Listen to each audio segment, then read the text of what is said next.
ছোট ছোট ছেলে মেয়ে থাকে যখন বন্দি, ছুটি শব্দ কানে গেলেই আনন্দে করে ছোটাছুটি।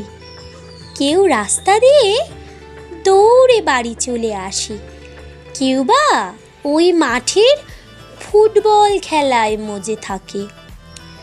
লাঠি নিয়ে মাতাকে খুঁজতে যখন বেরোয়, চোখের সামনে পড়লেই আমার সোনা মা, এইবারটা আমায় ছেড়ে দাও। সময়গুলো এক নিমেষে কোথায় চলে গেল, চোখ বোঝালেই অতীতটা যেন ভেসে ওঠে। বয়স বাড়ার সাথে সাথে হাজার দায়িত্বের বোঝা কাঁধে চেপে বসে। পরিবারের মন জোগাতে জোগাতে যে নিজের সুখ শান্তিটাকে ছুটি দিতে হয়। তাই বলি ভাই, অবুঝ বেলার ছুটি আর বড় বেলার ছুটি, এই দুটোর মধ্যে যে কোনো মিল নাই।